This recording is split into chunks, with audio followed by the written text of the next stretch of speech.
Hello दोस्तों hello दोस्तों, आप सभी का स्वागत है आज की इस SSC GD practice set number 23 पर। ऑलरेडी आप लोगों को 22 प्रैक्टिस सेट कराया जा चुका है, तो आशा करते हैं आप लोग अच्छे होंगे, अच्छे से अपने स्टडी कर रहे हैं। तो कमेंट कर बताइए आप लोग कैसे हैं।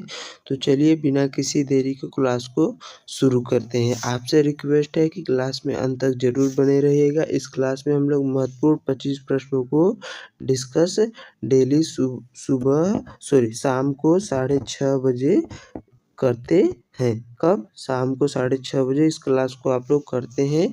आप लोग अब इस क्लास को अपने अधिक से अधिक दोस्तों में शेयर करिएगा। तो चलिए बिना किसी देरी के क्लास को शुरू करते हैं।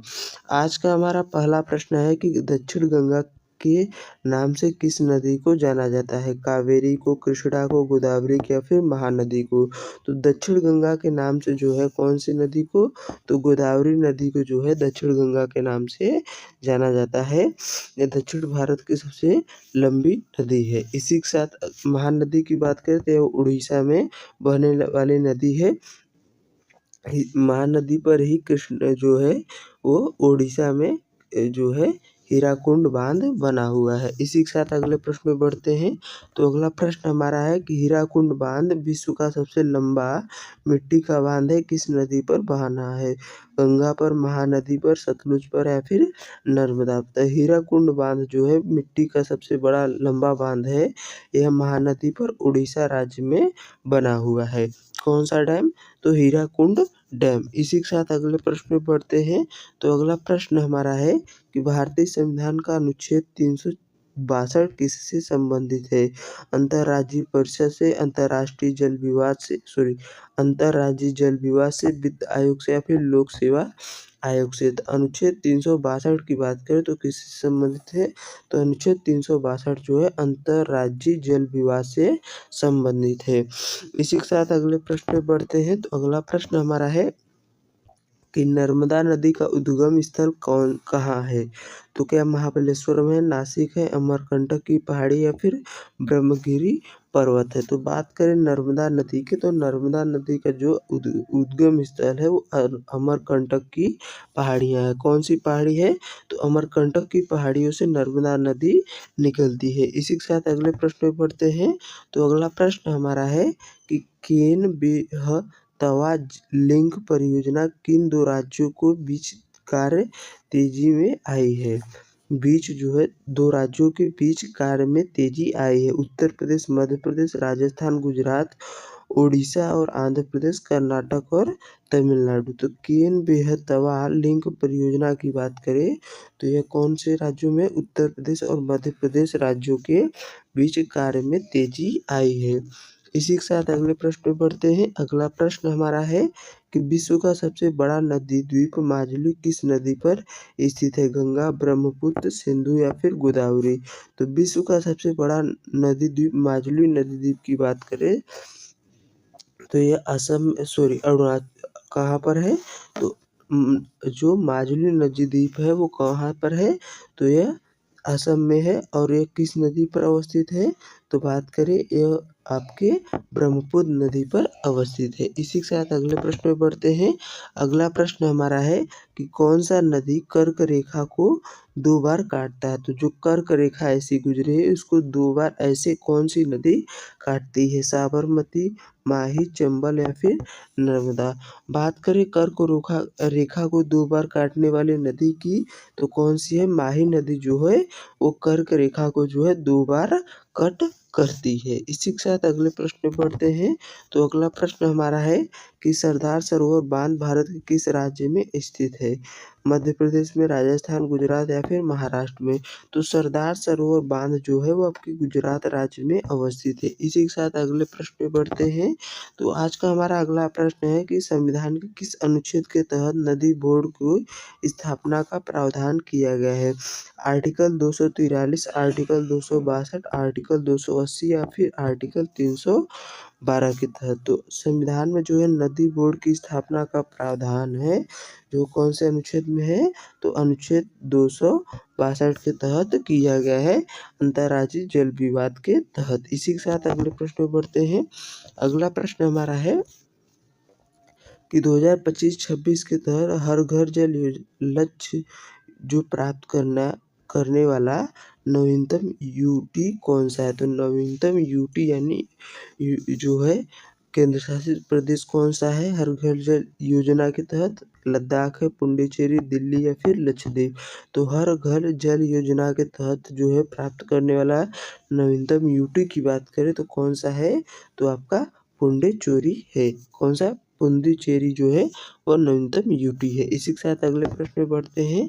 अगला प्रश्न हमारा है कि शिव समुद्र जलप्रपात किस नदी पर स्थित है? शिव समुद्र जलप्रपात क्या कृष्णा पर, गोदावरी पर, कावेरी पर या फिर साबरमती नदी पर बना हुआ था? शिव समुद्र जलप्रपात की बात करें तो कौन सा नदी पर है? तो यह कावेरी नदी पर बना हुआ है। इसी के साथ अगले प्रश्न में बढ़ते हैं।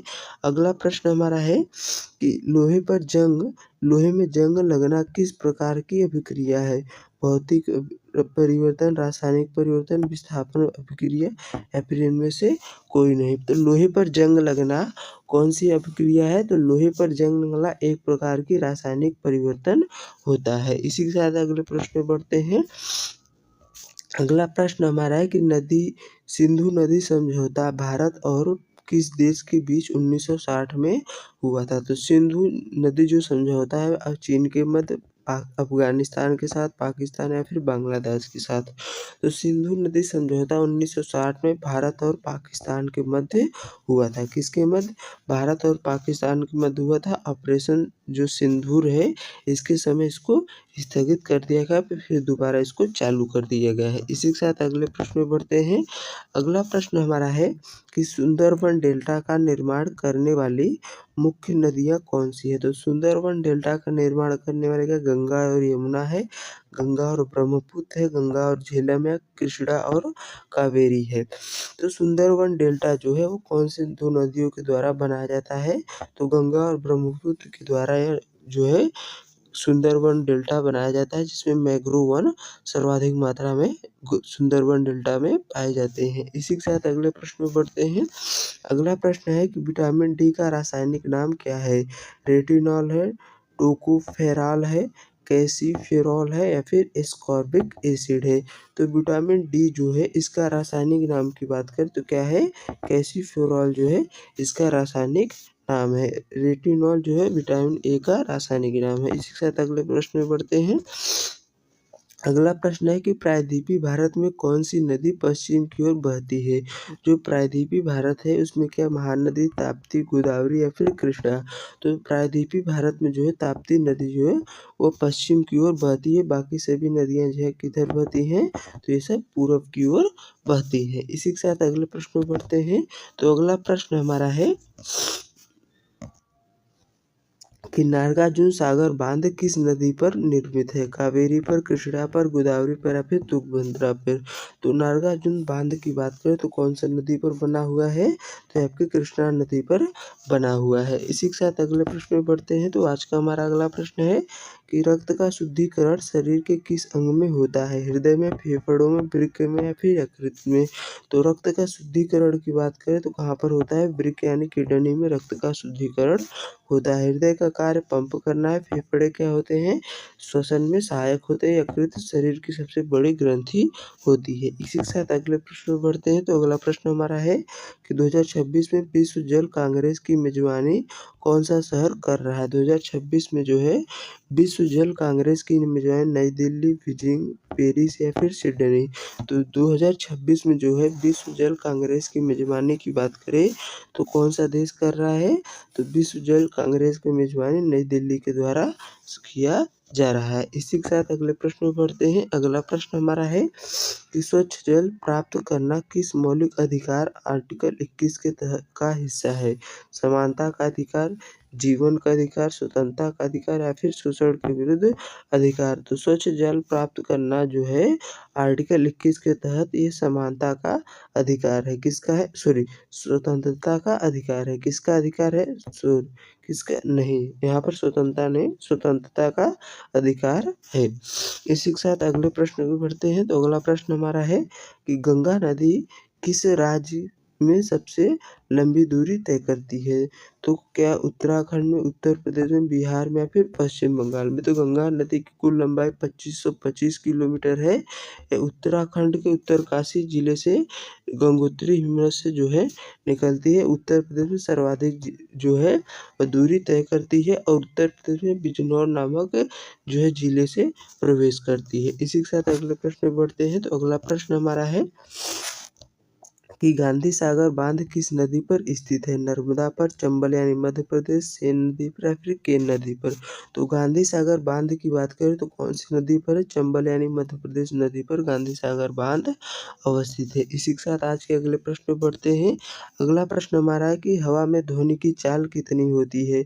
332 मीटर पर सेकंड, 1500 मीटर पर सेकंड, 5100 मीटर पर सेकंड या फिर 3 लाख मीटर पर सेकंड? तो हवा में ध्वनि की चाल की बात करें तो 332 मीटर पर सेकंड जो होता है हवा में ध्वनि की चाल होती है। ध्वनि की चाल सर्वाधिक किस में होती है? तो ठोस में होती है। उससे कम द्रव में, सबसे कम किस में होती है? हवा में। और किस में नहीं होती? तो निर्वात में ध्वनि की चाल नहीं होती है। इसी के साथ अगले प्रश्न में बढ़ते हैं। अगला प्रश्न हमारा है कि संतोष ट्रॉफी किस खेल की राष्ट्रीय प्रतियोगिता है? संतोष ट्रॉफी की बात करें तो क्या हॉकी की, फुटबॉल की, क्रिकेट की या फिर वॉलीबॉल की? तो संतोष ट्रॉफी किस खेल की राष्ट्रीय प्रतियोगिता है? तो संतोष ट्रॉफी जो है वो आपके फुटबॉल की प्रतियोगिता है। इसी के साथ आज के अंतिम प्रश्न पर हम बढ़ते हुए, आज का हमारा अंतिम प्रश्न है कि तिब्बत में ब्रह्मपुत्र नदी किस नाम से जाना जाता है? तो तिब्बत में क्या दिहांग, जमुना, सांगपो या फिर पद्मा? तो तिब्बत में जो है ब्रह्मपुत्र नदी को किस नाम से जानते हैं? तो इसको सांगपो नदी के नाम से तिब्बत में जाना जाता है। ब्रह्मपुत्र नदी जो है सबसे चौड़ी नदी है। यह अपना जल जो है वो कहाँ पर गिराती है? तो बंगाल की खाड़ी में गंगा नदी के मिलने के बाद यह अपना जल बंगाल की खाड़ी में गिरा देती है और सुंदरबन का डेल्टा इसी के द्वारा बनाया जाता है।